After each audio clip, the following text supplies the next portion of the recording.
What's going on, guys? Welcome back to WWE Network and Chill, where I, Graham G. Matthews, break down all the original content I watch on the WWE Network. Today we're talking the latest edition of WWE Untold, entitled The Champ Is Here, focusing on the feud between John Cena and Edge from 2006. Now, the last Untold that we had was a couple of months ago. It was actually only last month, with Sasha Banks versus Bayley from TakeOver Brooklyn.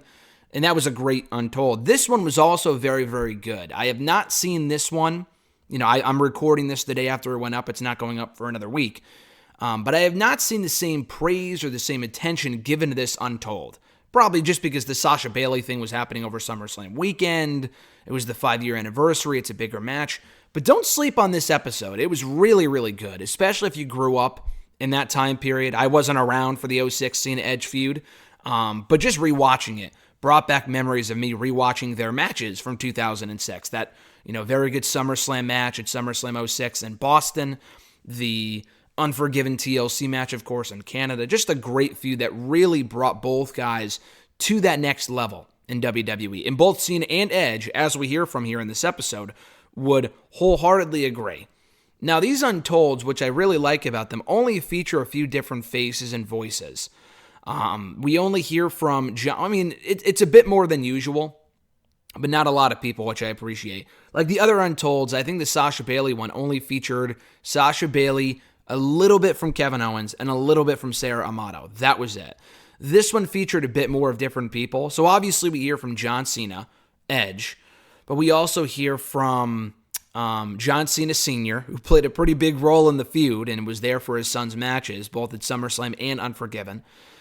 And we also hear from, who else was on this episode? There was those three. We hear very briefly from Sam Roberts, which was odd, just because he offered the fan perspective, but we only heard from him like once, which I thought was weird. And also Bruce Pritchard, he was the other one. So we hear from Bruce Pritchard, John Cena Sr., John Cena's dad, Sam Roberts for like a quick clip, and then mostly Edge and John Cena, which is what it should have been.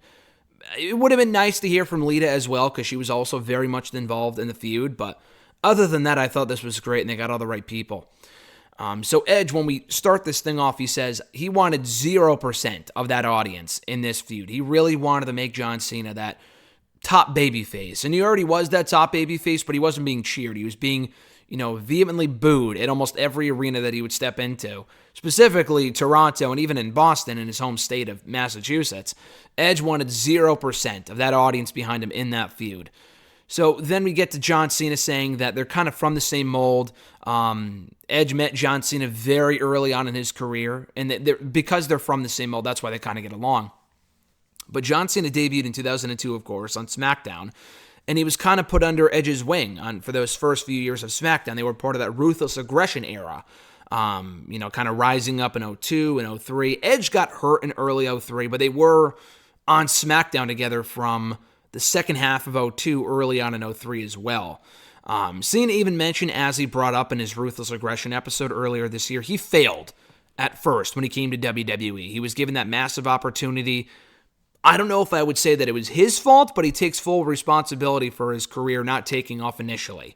He had that huge debut match with Kurt, and then literally nothing happened after that, until like a year later when he reinvented himself. But he had to work his way back up. And Edge brought up this great line, which I completely agree with, that, being good in the ring is key and whatever, but having a character, unless you have a character, you're not going to get anywhere. And Edge said that Cena understood his character. He understood that having a character was crucial. So he reinvented himself, became the Doctor of Thugonomics, and really took off from there. We hear from Cena praising Edge's tag team work and his rise in the tag team ranks. People doubting Edge, thinking, "Oh, you could never be a single star. He's so great in tag teams. Why would he be a single star? He's not gonna be successful." And of course, he was. And Edge even admits that he didn't really feel like he found his footing as a singles competitor. He never really felt like Edge. He never really felt like it clicked until 2006 when he became the Rated R Superstar. He was paired off with Lita in 05, but in 06, he became WWE Champion, really became main event material. And the best part about their feud was that they were two totally different characters, Edge brings up. John Cena was like the goody two-shoes, never give up babyface, whereas Edge was willing to do anything and everything to win. The guy was always willing to cheat, do whatever he needed to get ahead in WWE. He was the rated R superstar, for God's sakes. The character dynamic there works so well. Edge, so desperately seeing the spot that Cena was in at that point and growing into. Edge wanted to be the Roddy Piper, the John Cena's Hulk Hogan. And that's such a great comparison. I think Edge said the fact that we're talking about it 14 years later would, show that that was a success. That was the case. And even Sam Roberts had said that Edge was John Cena's greatest rival. So they're not far off. I mean, it's definitely subjective because John Cena's had so many great rivals, from CM Punk to Randy Orton to Triple H to Shawn Michaels to, even in recent years, people like Kevin Owens and AJ Styles. But I don't think that's a stretch, and I would agree with that to a certain extent.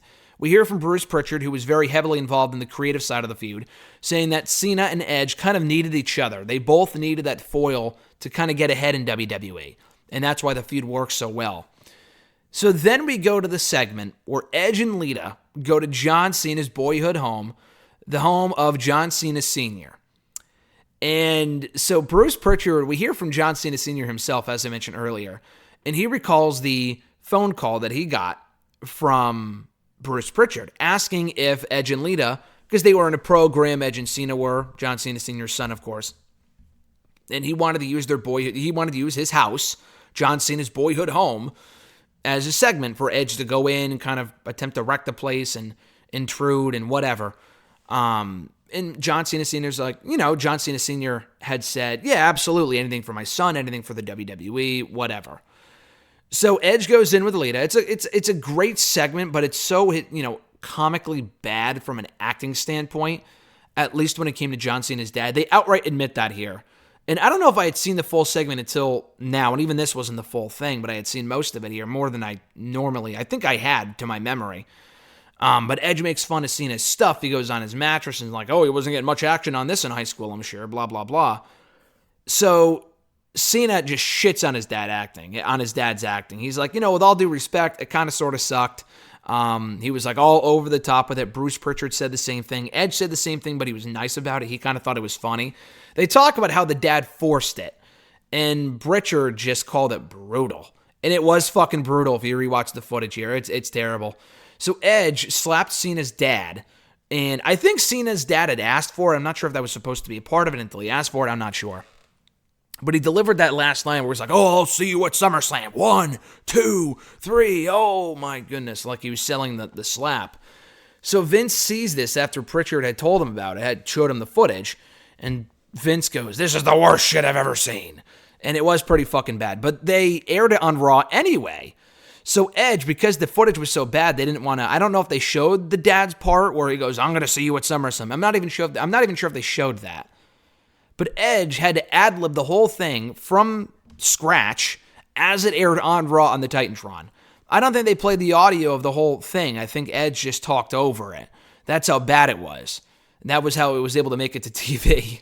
And Cena Sr. was like, oh, yeah, they got a lot of mileage out of it, because he watched it on Raw and was like, oh, yeah, they got a lot of footage out of it, more than I thought they did. So he was kind of proud of it. Anyway, so John Cena getting to the SummerSlam match, he talks about how he always felt like, and even to this day, feels like he's being shot out of a cannon every time he comes out to wrestle, because he's always ready. He's always prepared. He's always ready for a great time. Edge thought it would be an easy sell in Boston to get Cena cheered because it was Cena's home state. He's not from Boston specifically, but he's from West Newbury, Massachusetts. He's a Massachusetts guy. They booed him anyway, which I'm glad they brought up. They didn't try to write this narrative like, oh, they were in his corner. They fucking weren't. People booed the shit out of him. It wasn't as loud as it was in Canada, but it was still pretty, obvious. John Cena's dad was there in the crowd, and he recalls fans booing Cena. And he's like, that's fine. He was telling these people, that's fine, but take off your John Cena shirt. There were people wearing John Cena shirts in the crowd that were fucking booing John Cena. That makes absolutely no sense. Listen, going to shows and booing the baby faces, I know all about that. Why would you wear a shirt for someone that you're going to fucking boo anyway? That makes absolutely no sense. That's so ridiculously dumb. Unless they were just doing it to troll it, just troll John Cena, which makes no sense. But Cena said that he fed off of that. He feeds off the energy. He feeds off the cheers. He feeds off the boos. He feeds off of all of it. So Edge said that the brass knuckles finish, when he pulled out the brass knucks, punched Cena with it, and pinned him for the 1-2-3 when the referee wasn't looking, might have been an Arn Anderson idea. Might have been an Arn Anderson call. And that's why it worked so well. That furthered the feud, kept it alive. Edge wins in Cena's hometown, but it's not over yet. So they talk about the spinner belt. And Cena, someone off camera when they're interviewing Cena was like, oh yeah, that spinner belt. What was the idea behind that? I really liked it. And then Cena goes, oh, you were the one person who liked it. And even Cena acknowledges that people fucking hated that spinner belt for the WWE Championship. He does say that he was very involved in the design of the championship, like where every little specific thing went and the texture of it and the look of it and the feel of it and everything else. He was very involved in the designer of that in the design of that championship, the creation of that belt. Edge, though, fucking hated it. Like, he even says that here. He goes, oh yeah, I hated that championship. I really hated it. So when they told him after SummerSlam that they were going to give him his own rated R championship design, he's like, oh, that's so fucking cool. And so he went home and drew up his own design, and they show it here on the show. I'm not sure if this has ever been seen before. It's an awesome-looking championship. It looks like the old-school Intercontinental Championship, just rated R version. But WWE, I don't know if they even asked him to make a design or he just did that on his own, but they were like, no, we're just going to take the spinner belt and put your logo on it, which is so lazy. Probably because it was so short-lived. Like, the same thing with The Miz. Like, when The Miz was WWE champion, he just, like, his was even worse. His, they just took the W and turned it upside down, and he was like, oh, it's The Miz championship. How fucking stupid is that? You know what I mean? Like, The Miz has his own logo. It wouldn't kill you to fucking put his own design on there. Probably just because it was so short-lived, they didn't want to spend the money on an all-new championship. But I thought that was so lazy, and Edge was like, this would never work. Just because Edge hates spinner belts. Edge would hate spinner belts the same way that I would, so this won't work. And people remember it, but it could have been so much better.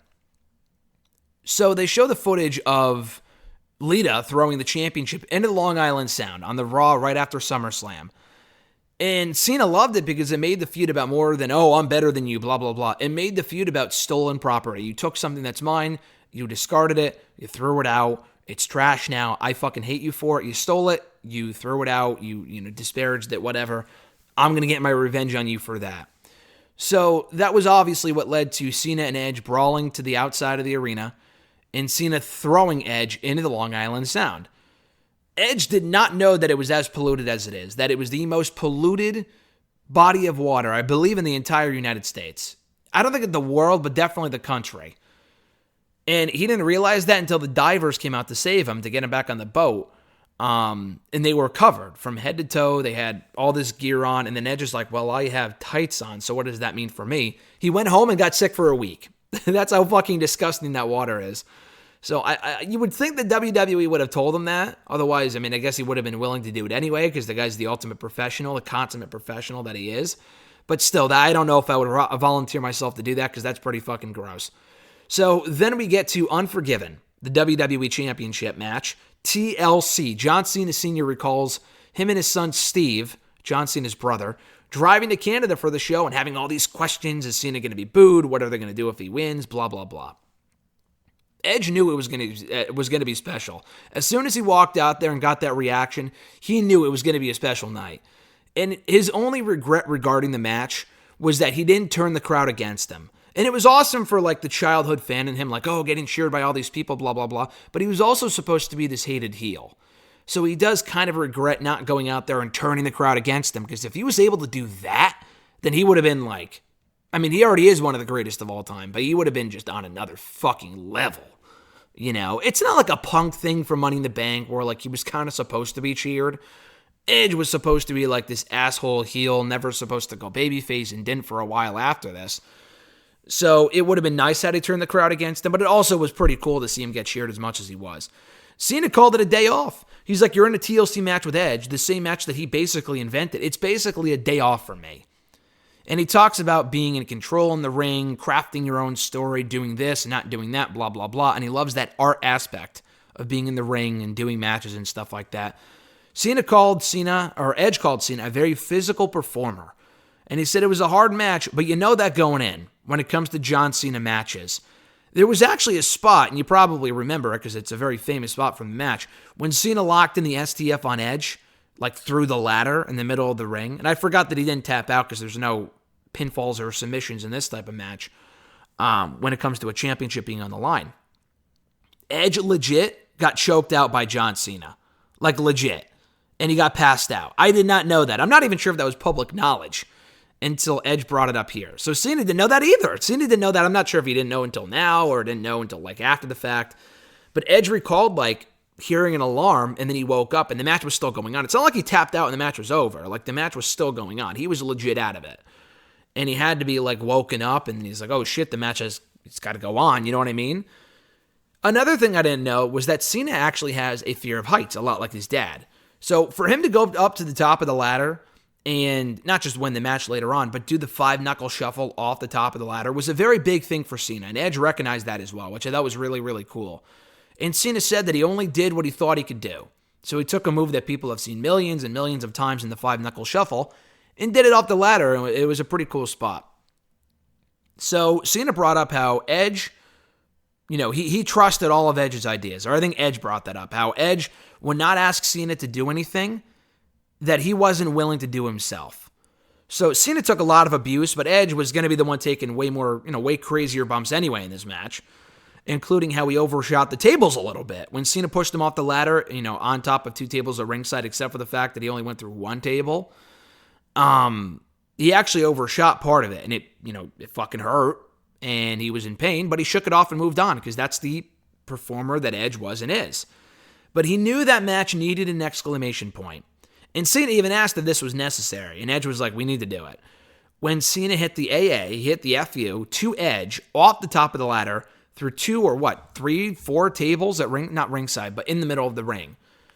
I think it was 2 tables. They might be wrong, though. But it was a crazy fucking spot. Had he over-rotated, he could have fucking broken his neck or whatever. He actually kind of landed on his ass as it was. I'm not sure if that was planned or if he, over-rotated a little too much, so he landed on his ass just because there was more room, so that's why he kind of turned the way that he did. Either way, John Cena Sr., watching from the crowd, was scared watching this match because he didn't see Edge move until after it was like, well until after the match was over. He was scared for Edge's well-being. But Edge, after taking the move, had a sense of relief. That he's like, wow, it's over, we did it, I'm in fucking pain, but that was a hell of a match. I feel like we gave Toronto a hell of a main event, and they definitely did. And he felt like that storyline with Cena helped him get there, to that next level, made him a main event guy. He was already a multi-time WWE champion by late 2006, but that match really solidified his status as a top heel in that company. And Edge feels that both characters, not just himself, but Cena as well, made massive leaps and bounds through that storyline. And Cena praises Edge as being gifted and being a great, caring human being. Cena loved that match. He's very, very proud of that match. We see Edge actually walk through the crowd or walk through to the back through the crowd. Not through the crowd, but like he's addressing the crowd. He's acknowledging their support. And he's on the verge of tears, like standing there with Mike Chioda right before he walks to the back, which was cool. Cena, the only person he could celebrate with afterward, was the only person in the building at that point that liked him was his own dad in the audience. So he hugged his dad afterward, and his dad didn't know that was coming. It was actually on camera, I believe, if I'm not mistaken. And if it wasn't, they actually just filmed it here for stuff like this, the behind-the-scenes stuff. His dad didn't know what was coming. He told his dad that he loved him, and his dad said that he loved him too. That was a great, really heartwarming ending to the episode. The whole episode is great. It's about 36 minutes in length. It's a little shorter than a lot of these other Untolds. But it's a short and sweet watch on a great feud, a great match, 2 very good matches. But that TLC match specifically is one of John Cena's greatest of all time. It's an amazing match. But I really enjoyed this. It really does illustrate how both guys made such great improvements as characters during the course of this feud and really took themselves to that next level. And this episode didn't come out on the exact anniversary of the match. It came out on September 20th. The match anniversary was actually on the Thursday, September 17th. So at any rate, it doesn't really matter. Like they put up the Bayley-Sasha one on the 5-year anniversary. This one they put up a couple days short of the 14th anniversary, the 14-year anniversary, but it was still great. And I still fucking love that. So definitely check it out right now on the WWE Network. WWE Untold, the champ is here. And in the here, by the way, in the title, the R is capitalized, like it is with the title of this video, to signify the rated R superstar thing, which I thought was clever. Thank you guys for checking out my review. I appreciate it. Be sure to like the video, drop a comment, share the video, and subscribe to the channel for more daily content, sometimes multiple videos going up a day. So hit that little bell button to be notified every time a new video goes up.